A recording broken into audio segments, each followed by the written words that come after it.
ఇప్పుడు నార్మల్‌గా ఒక నంబర్ ఇచ్చాననుకో నేను నీకు. ఆ నంబర్‌ని నువ్వు రివర్స్ చేయాలనుకో ఏం చేస్తావు? ఫర్ ఎగ్జాంపుల్ 1 ఉంది. 1, 2, 1 ఉంది. ఇప్పుడు నువ్వు దీన్ని రివర్స్ చేస్తే ఏమొస్తది? 1 to 1 అక్క. రివర్స్ చేస్తే 1, 2, 1 వస్తది. ఫర్ ఎగ్జాంపుల్ నా n వాల్యూ 1, 2, 3, 4, 5 దీన్ని రివర్స్ చేస్తే 4, 5, 3, 2, 1. అవుట్‌పుట్ ఏమొస్తది? 5, 5. 4, 3, 2, 1. హ్మ్. పాలిండ్రోమ్ అంటే ఏంటంటే ఎట్లా ఉండాలండి అక్క? పాలిండ్రోమ్ అంటే ఏంటంటే 2, 1. ఆ! Original value original value equals to reverse value తెలుసుకోవాలి. ఓకేనా? ఇప్పుడు మనం 1-1 తీసుకున్నామనుకో, దీన్ని రివర్స్ చేసినా మళ్ళీ 1-1 వచ్చింది. సో, ఇది పాలిండ్రోమ్ ట్రూ. అలా కాకుండా ఆహ్, 5-4-3 తీసుకున్నామనుకో, దీన్ని రివర్స్ చేస్తే ఏమొచ్చిద్ది? 3, 4, 5. దీన్ని రివర్స్ చేస్తే 3, 4, 3-4-5 5. ఈ 2 ఈక్వలా? కాదక్క. ఫాల్స్. అంటే ఏంటి ఇప్పుడు? 5-4-3 నాట్ ఈక్వల్స్ టు అంటే ఏంటి? నాట్ ఈక్వల్స్ టు 3-4-5 సో, ఈ కేస్‌లో ఏమొచ్చిద్ది? ఫాల్స్ వచ్చిద్ది. ఫాల్స్ వచ్చిందక్క. ఇప్పుడు ఒక నంబర్‌ని రివర్స్ చేయాలంటే ఎలా చేస్తామన్నది రాస్తా చెప్తా చూడు. ఒక నంబర్‌ని రివర్స్ చేయాలి అంటే ఒక వేరియబుల్ తీసుకోవాలి కదా! స్టోర్ చేసుకోవడానికి. ఓకే అక్క.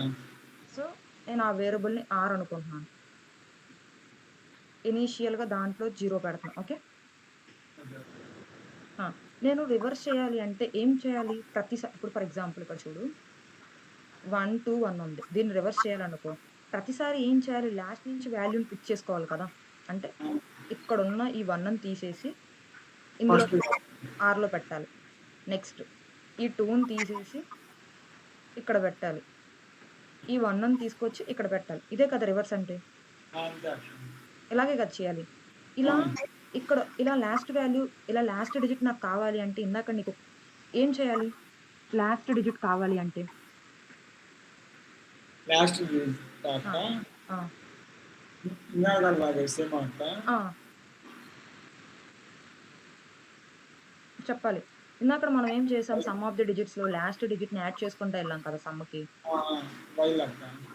వైల్‌లో ఈ కండిషన్ తర్వాత చెప్తాను. ఈ వైల్ లోపల మనకి లాస్ట్ డిజిట్ కావాలంటే ఏం చేయాలి? 10తో దాన్ని డివైడ్ చేస్తే వస్తది కదా! అంతే అక్క. ఇప్పుడు ఈ ఆ n అనే వాల్యూని నేను 10తో మాడ్యులో ఆపరేషన్ పెర్ఫార్మ్ చేస్తా. అవును. ఇప్పుడు ఇక్కడ మధ్యలో ఏమొస్తది? లాస్ట్ డిజిట్ వచ్చిద్ది. ఈ వచ్చిన లాస్ట్ డిజిట్‌ని నేనేం చేస్తానంటే ఆర్‌లో స్టోర్ చేస్తాను. ఓకే అక్క. ఆర్ ఇంటూ 10 ప్లస్ డి అంటే ఈ రిమైండర్.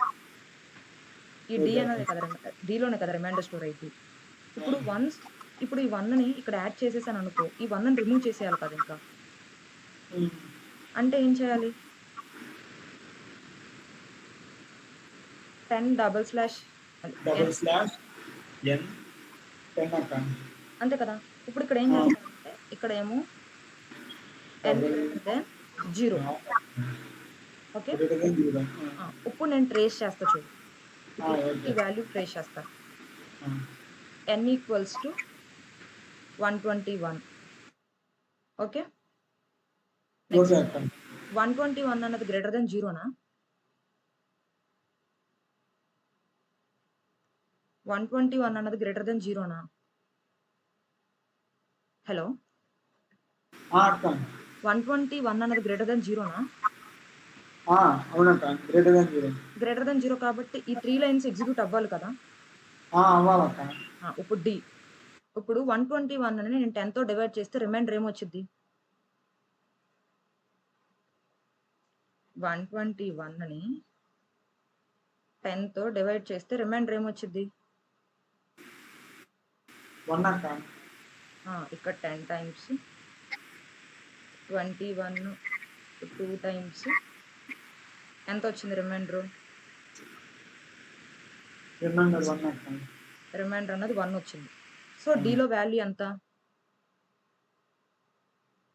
ఈ లైన్ ఎగ్జిక్యూట్ అయిపోయింది కదా! ఇప్పుడు ఈ లైన్.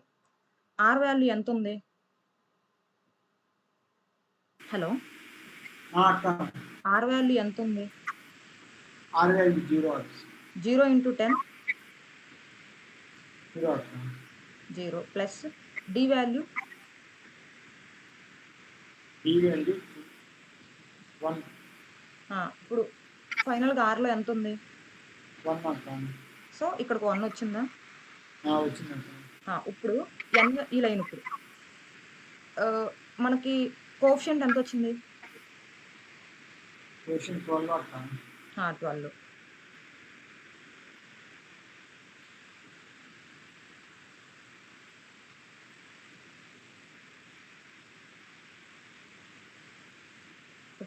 ఇప్పుడు ఎన్లో ఎంత ఉంది? ఎన్లోనా అక్క? ఇప్పుడు ఎన్లో 12 ఉంది.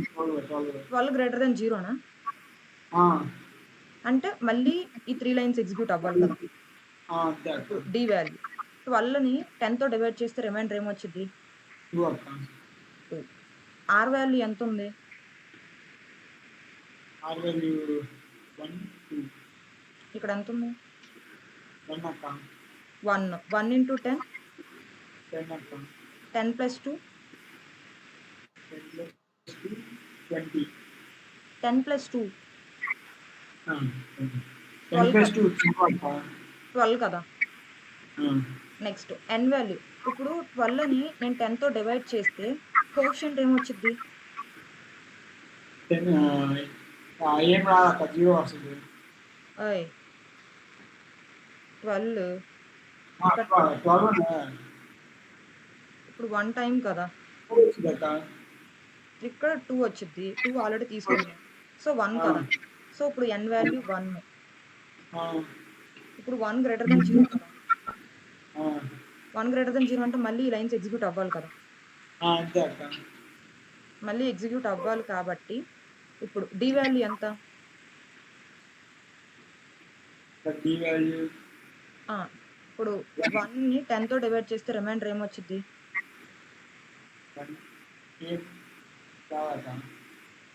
1 అన్నది రిమైండర్ వస్తుంది, కోఎఫిషియంట్ అన్నది 0. ఇప్పుడు డి వాల్యూ ఎంత? డి వాల్యూ 1 అక్క. ఆర్ వాల్యూ ఎంత ఉంది అంతకు ముందర ప్రీవియస్లీ? ఆర్ వాల్యూ 10 అక్క. ఆర్ వాల్యూ ఇక్కడ 12 ఇంటూ 10 120 అక్క. 120. 120 ప్లస్ 1 121 అక్క. ఆర్ వాల్యూ ఇప్పుడు ఎంత అయింది? 121 అక్క. 121. ఇప్పుడు ఎన్ వాల్యూ ఎంత? ఎన్ వాల్యూ 0 అక్క. ఇప్పుడు 0 గ్రేటర్ దెన్ 0నా? ఫాల్స్ కదా. సో ఇక్కడికి లూప్ ఆగిపోతుంది, వైల్ లూప్ అన్నది ఎగ్జిట్ అయిపోతుంది. సో ఫైనల్గా మనకు ఆర్లో ఎంత ఉంది వాల్యూ? 121.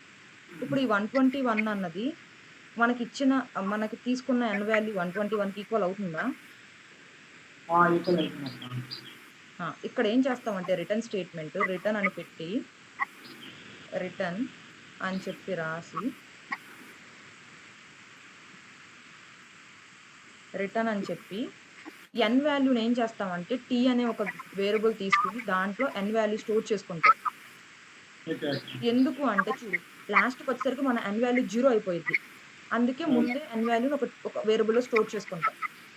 లాస్ట్కి మనం ఏం చేస్తామంటే ఆ స్టోర్ చేసుకున్న వేరియబుల్ నేను లాస్ట్లో వచ్చిన రివర్స్ని రెండింటిని కంపేర్ చేస్తాం. ఓకే, అది ఆర్ని. ఓకే, ఈ రెండు ఈక్వల్ అనుకో ట్రూ రిటర్న్ అవుతుంది ఫంక్షన్. ఈ రెండు నాట్ ఈక్వల్ అనుకో ఫాల్స్ వస్తుంది. ఏం లేదు, పాలిండ్రోమ్ అంటే రివర్స్ అంటే ఒరిజినల్ వాల్యూ అండ్ రివర్స్ చేసిన వాల్యూ రెండు సేమ్ అయితే దాన్ని పాలిండ్రోమ్ అంటాం. ఓకేనా? ఇప్పుడు ఇక్కడ సేమ్ అడిగింది అదే కదా, చూడు. ఇప్పుడు ఇక్కడ చూస్తే 155ని అంటే 555ని మనం రివర్స్ చేసినా అదే వాల్యూ వస్తుంది కదా. ఓకే, ఇప్పుడు ఇలా నెగిటివ్ వాల్యూస్ ఉన్నాయి కదా. నెగిటివ్ వాల్యూస్ ఉంటే మనం ఏం చేయాలంటే వాటిని సైన్ ఇగ్నోర్ చేయాలి. అంటే ఫర్ ఎగ్జాంపుల్ ఇప్పుడు నెగిటివ్ వాల్యూ ఉందనుకో, ఇప్పుడు ఎన్ అన్నది నెగిటివ్ వాల్యూ అనుకున్నాం, నెగిటివ్ 121 అనుకో, -121 అనుకో, అప్పుడు ఏం చేస్తామంటే ఒక ఇఫ్ పెట్టుకో. ఇఫ్ అనే ఒక కండిషన్ తీసుకొని ఇఫ్ n వాల్యూ గాని లెస్ దాన్ 0 అయితే ఏం చేస్తావంటే n equals to n equals to -n Anu. Okay ఇందాక అక్క. అప్పుడేమవుతది ఈ మైనస్ అండ్ మళ్ళీ నువ్వు -121 అన్నావనుకో ఏమవుతది? అదే అక్క. పాజిటివ్ 121 అయిపోద్ది కదా! ప్లస్ 121 ఆ! ఓకేనా? ఆ! అర్థమైంది అక్క. ఒకసారి నేను కోడ్ రాస్తా చూడు. హ్మ్. ఫస్ట్ ఏం చేస్తున్నాను? ఫస్ట్ ఒక టీ అనే ఒక వేరియబుల్ తీసుకుంటున్నాను. ఈక్వల్ టు n అక్క. ఫస్ట్ ఏం చేస్తానంటే n వాల్యూ తీసుకుంటాను. n లెస్ థాన్ 0 అయితే n ఈక్వల్స్ టు -n అంటాను. -n. ఇప్పుడు t ఈక్వల్స్ టు n అంటే t ఆ! వాల్యూ చేంజ్ అయిపోయిద్ది కదా! n వాల్యూ ప్రతిసారి ఆ! చేంజ్ అయిపోయిద్ది ఆ! కాబట్టి అంతే. tలో స్టోర్ చేసుకుంటున్నాను. ఇప్పుడు y ఇప్పుడు n is equal to y y. n greater than 0 ఇప్పుడు నాకు రిమైండర్ కావాలి కాబట్టి d equals to t is equal n modulo 10. Modulo 10 మళ్ళీ. ఇప్పుడు ఇక్కడ బయట ఏం చేస్తానంటే రిమైండర్ తీసుకుంటాను. Okay. Remainder equals to 0. Sorry. ఆ! Reverse equals to 0.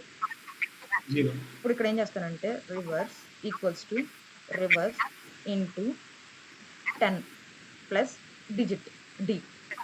ఓకే ఇప్పుడు ఏం అక్క. చేస్తాను n ఈక్వల్స్ టు n/10. ఎందుకు అంటే ఇంటీజర్ డివిజన్ కావాలి నాకు. ఫ్లోట్ వాల్యూస్ వద్దు. ఆ! ఇప్పుడు లాస్ట్‌కి ఏం చేస్తానంటే ఇక్కడ return return T no. t T and double reverse double equal to same equals అయితే 2 సేమ్ వాల్యూస్ అయితే ట్రూ వస్తది. లేదు అంటే ఫాల్స్. అక్క ఇక్కడ రివర్స్ బదులు r ఈజ్ ఈక్వల్ టు 0 పెట్టుకోవచ్చు అది కదా! కూడా పెట్టుకోవచ్చు. నేను జస్ట్ ఇక్కడ వేరియబుల్ నేమ్ నువ్వేదైనా పెట్టుకోవచ్చు. Variable names. ఇక్కడ ఓకే చూడు అక్క. కంపైలేషన్ కంప్లీటెడ్ అని వచ్చింది. ఇప్పుడు నేను ఇంకొక కస్టమ్ అంటే మన ఇన్‌పుట్స్ ఏమన్నా ఇచ్చుకుందాం. ఇలా 5 అని కాకుండా. నేనేమి ఇస్తానంటే 1, 2, 3, 2, 1 ఇస్తున్నాను. ఇది పాలిండ్రోమేనా కాదో చెప్పు. పాలిండ్రోమే అక్క. ఎందుకంటే 1, 2, 3, 2, 1 నువ్వు మళ్ళీ రివర్స్ చేసినా 1, 2, 3, 2, 1 మళ్ళీ అది 1, 2, 3, చూడు. 2. ఇప్పుడు ఇక్కడ ఏం అవుట్‌పుట్ వచ్చిందో చూడు. ఏమొచ్చింది? ట్రూ కదా! ట్రూ అక్క. ఇప్పుడు ఇక్కడ రన్ చేస్తున్నాను. సబ్మిట్ చేస్తాను. ఓకే. ఓకే అక్క. సో, ఇప్పుడు నువ్వు స్క్రీన్ షేర్ చేసి నువ్వు సాల్వ్ చేయి ప్రాబ్లమ్.